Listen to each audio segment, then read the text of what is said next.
다음 주제로 넘어가 보면은 네. 이제 방금 말씀하셨던 사실 지향 편집자님이 하시는 많은 활동들을 보면은 계속해서 어떤 배제되고 삭제되어 우리의 몸을 계속 어떤 문화적으로 좀 더 이미지화해서 네. 사회 속으로 좀 더 끌어들이려는 밀쳐냈던 것들을 끌어당기는 작업들을 하고 계시는데 근데 이제 사회가 정해놓은 어떤 이미지가 있고 근데 거기에 부합하지 못하는 사람들을 어떤 스테레오 타입 하는 것 같아요. 그 사회가. 맞아요. 그래서 어떤 특징들이 있다고 믿는 것 같은데 거기에 좀 편견들이 어떤 것들이 있을까요? 저 얼마 전에 그거 있죠. 뭐라더라? 생활은 체형에서 드러난다?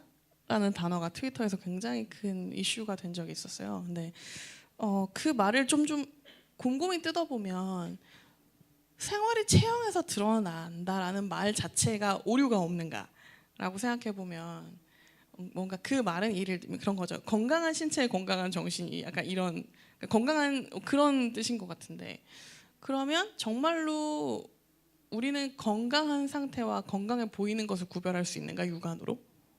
네, 거기에서 또 일단은 문제가 생기더라고요.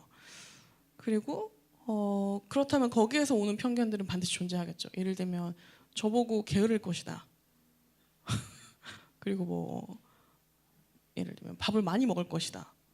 혹은 식탐이 있을 것이다라거나.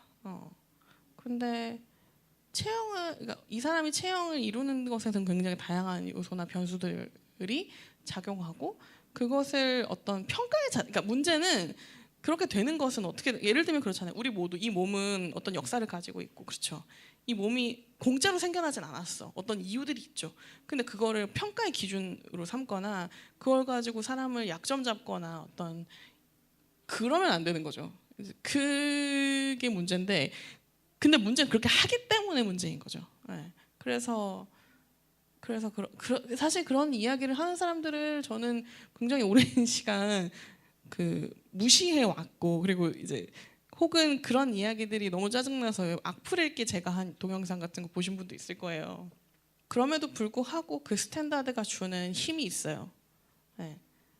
당신의 말이 나에게 상처를 입히지 않는다. 당신의 말이 나에게 상처를 입힐 수 없다.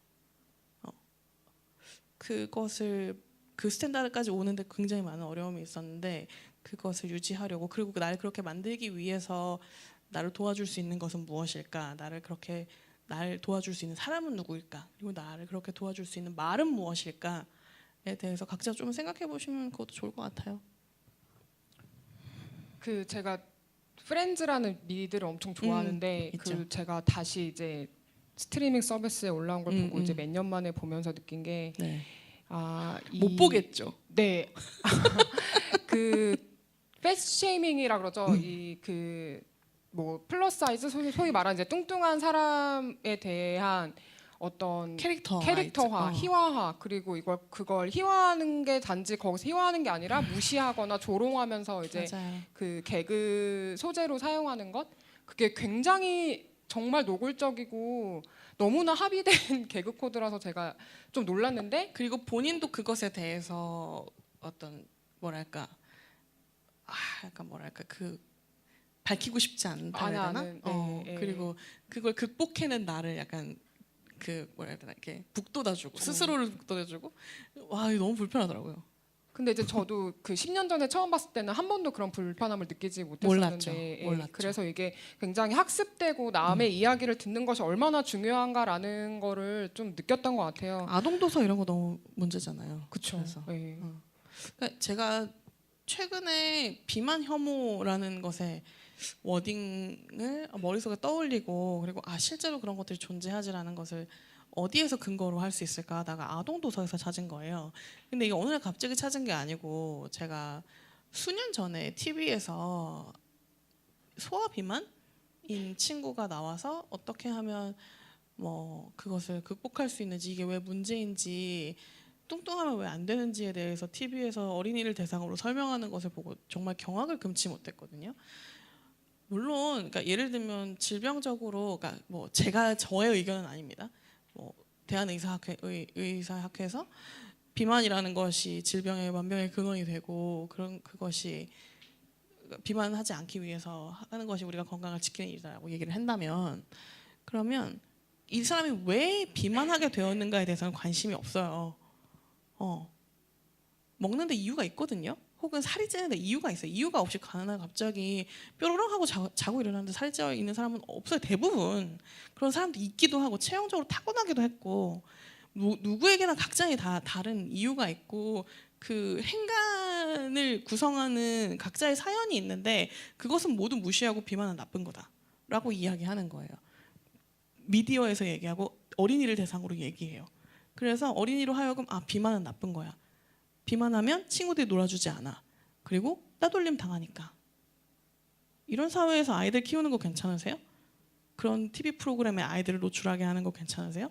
그리고 자신의 자녀들에게 그런 말씀 혹시 정말로 가슴에 손을 얹고 나는 한 번도 그런 말 한 적 없어요. 아이를 돼지라고 놀리거나 아니면 친구를 넌 좀 살 좀 빼면 진짜 예쁠 텐데 이런 얘기하거나 야 너는 뚱뚱해도 얼굴은 예쁘니까 괜찮아 라고 얘기하거나 야 너는 뚱뚱하면 가슴이 크니까 괜찮아 라고 얘기하거나 그런 얘기 한 번도 안 했다고 가슴에 손을 얹고 얘기하실 수 있으세요? 근데 그런 것들이 아동도서에서 시작돼요. 대부분의 서사는 그런 거예요. 뚱뚱한 친구들이 학교에서 따돌림 당하거나 막 개골스럽거나 친구들을 괴롭히거나 막 음식을 뺏어 먹는다거나 큰 덩치로 친구들 책상 사이를 이렇게 헤집고 다니면서 친구들을 불편하게 해. 근데 그 친구가 어떤 계기로 인해서 친구들이 자기를 따돌리고 괴롭히는 게 싫어서 살을 빼고 친구들과 친해진다. 이런 책이 있는 세상에서 사는 거 괜찮으세요? 저는 아닌 것 같아요.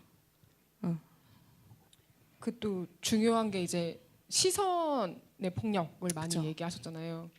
우리도 왜 나도 모르게 고도 비만이거나 이런 뭔가 장애가 있거나 뭔가 외형적으로 드러나는 어떤 특징이 있는 사람들에게 나도 모르게 눈이 가잖아요. 봤으면 뭐 어떻게 해야 돼요? 인사를 해야죠. 문명사회 시민이라면. 근데 보면 어떻게 해요 우리는? 고개를 돌리죠. 혹은 계속 쳐다보고 있어요. 근데 그게 신뢰라는 걸 알면 어떻게 해야 돼요? 고개를 돌리거나 죄송합니다. 제가 너무 빨리 쳐다봤네요. 죄송합니다. 하고 고개를 돌려야죠. 근데 계속 쳐다봐. 네. 근데 여기서 더 나아가서 대한민국 사람들은 어떻게 하냐면요. 사진을 대놓고 찍어요. 그런 얘기 들어보셨죠? 지하철에서 대놓고 사진을 찍어요. 어떤 초고도 비만인 혹은 고도 비만인 그 사람이 옆에 있으면 사진을 찍어. 그러면서 그 사진을 찍으면서 뭐라고 하냐면 대놓고 사진을 찍어요. 그러면서 옆에 있는 혹은 그래 저러니까 저렇게 되지 않으려면 너도 살을 빼야 돼. 그렇게 많이 먹으면 안 돼. 이런 얘기를 대놓고 합니다. 면전에서. 그런 것도 방조하지 않았는지 그런 것들에서 나는 정말로 누군가한테 해를 끼치거나 그런 것을 동조한 적은 없는지 이런 사회인 것을 내가 바꾸려고 어떤 노력했는지에 대해서 자문하시면 할 말 있을 만한 사람 사실은 많지 않을 거예요. 저를 포함해서. 네. 저도 사실은 이제 그 지향 씨 만나고 나서 이제 많은 것들에 대해서 그래도 언제나 경계하고 조심한다고 생각을 했는데 그 비만 혐오에 대해서 굉장히 사회적으로도 관대하고 이것이 혐오라고 국가가 허락한 혐오. 말하지도 않고 예, 그것이 뭐 너의 건강을 위해서 혹은 뭐 그것이 너의 생활을 위해서라는 어떤 조언이나 걱정의 탈을 쓰고 많이 행해지는 것 같은데 그런 걸 자꾸 듣다 보면 어느 순간 이제 결국에 자기를 혐오하게 되고 그것을 받아들이게 되고 그 또 많이 말씀하시는 게 이제 결국에 뭐 그런 문제들에서 섭식장애 결국에 우울증으로도 이어지고 하는 것들을 많이 지적을 하셨는데 어려운 얘기지만 자기 네. 혐오에 빠지지 않기 위해서 스스로 보통 어떻게 지켜낼 수 그렇잖아요. 있을까요? 그러니까 이런 강의나 자리에 오면 솔루션에 대한 질문을 받을 때가 제일 난감하거든요. 근데 이 부분에 있어서는 난감하지만 아주 명쾌한 답변을 드릴 수 있는 게 왜 스스로 자기 혐오에 빠지는가? 궁극적으로는 누군가가 나를 혐오하기 때문이에요. 그렇지 않나요? 자기 혐오에 빠지는 것은 비교하는 그 기저에는 왜 내가 비교하게 되었는가라고 생각하면 누군가가 나를 그렇게 혐오했기 때문은 아니었나? 부모가 나에게 그렇게 세뇌한 것은 아니었나? 아주 친한 친구가 그런 것은 아니었나? 혹은 남자친구가 그런 것은 아니었나? 아니면 선생님이 그러지는 않았나? 아니면 길 가는 모르는 사람이 나에게 그러지는 않았나? 한번 생각해 보시면 그런 영향권에서 내가 벗어나 있다라고 얘기하기 어려우실 거예요. 보통 그런 자존감이 낮거나 혹은 그런 자기 혐오에 빠져 계시거나 자기를 전 자존감이 낮아요라고 보통 이야기 되는 분들은 그럼 저는 뭐라고 얘기하냐면 나를 그렇게 만드는 존재에게서 최대한 멀리 도망가세요라고 얘기하고 싶어요. 그게 부모라면 가급적이면 자주 보지 마시고 친구라면 절교하시고 남자친구라면 헤어지십시오. 거기에서 시작해요. 나를 스스로 혐오하게끔 만드는 환경에서 벗어나고 보면 그러면 내가 객관적으로 보이거든요. 내가 당했었던 일들이. 그리고 여기서 한 가지를 더 더한다면 반드시 심리 상담을 받으십시오. 얼마든지 가십시오. 네. 그래서 미어 터져서 더 만들도록. 이게 왜 중요하냐면요. 그런 센터에서는 사람들이 왜 센터를 방문하는가에 대한 이유들을 조사해요. 보고서를 작성하죠. 그럼 이게 사회적 문제가 인식이 돼요. 그럼 어떻게 돼? 아, 이렇게 하면 안 되겠다. 부모도 이렇게 방치하면 안 된다.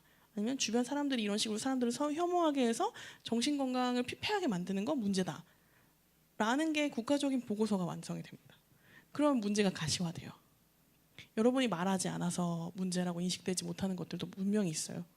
그래서 여러분이 문제라고 말하는 것, 그리고 나의 고통을 주변에 이야기하는 것, 이거 자체가 여러분이 스스로 자기 자리에서 하는 운동이고 변화의 시작이라고 저는 생각해요. 그냥 자기 정신 건강을 챙기는 셈치고 주변 모두를 위해서 저는 꼭 상담 받으시고 그런 사람들에게서 최대한 멀리 도망가세요. 네. 그리고 좀 중요했던 게 좀 그 친구를 결국에 이제 나와 네. 함께 할 수 있는 사람들을 만나는 것이 중요하다라는 말씀 맞아요. 전에 다른 자리에서도 한번 하셨었는데 맞아요. 네 그래서 이제 좀 그런 관련된 모임들을 사실은 준비하고 그쵸. 계시죠. 섭식 장애가 사실 올해 제 약간 키워드가 됐어요. 비만 혐오와 그 더불어서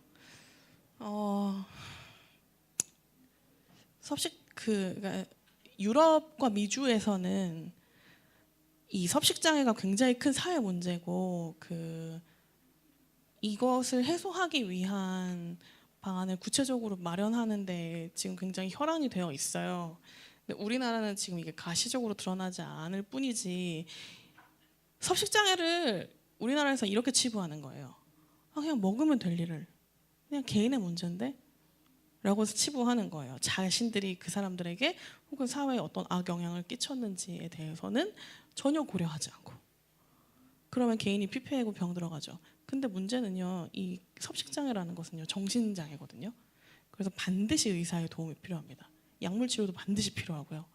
근데 심지어 저도 그랬어요. 저도 섭식장애를 겪었고 과거에 나도 먹고 나도 모르게 토해내는 것을 나는 그냥 소화가 안 된다고 생각했는데 그게 아니었었다라는 걸 생각하고 나니까 그게 10년 전이더라고요.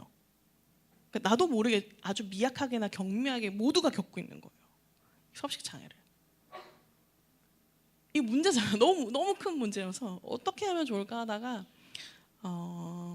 그래서 올해는 66100에서 섭식장애 자조 모임을 진행할 수 있으면 어떨까라는 생각을 하고 섭식장애에 대한 홍보, 섭식장애가 우리 모두 사실은 앓고 있다. 혹은 우리 모두에게 기저에 존재하고 이것을 잘 매니지해서 관리해서 잘 달래서 우리가 건강한 생활을 유지할 수 있도록 해야 한다. 그리고 이런 것에 대해서 자꾸 이야기하거나 할 수 있을 만한 공간이나 자리가 필요하다라는 생각에 그런 자조 모임 혹은 뭐 토크 콘서트의 형식을 빌리든지 뭐 아니면 팟캐스트를 진행한다거나 아니면 유튜브 같은 것으로 여러분들에게 좀 정보를 드리거나 하는 것들을 좀 염두에 하고 있어요. 네.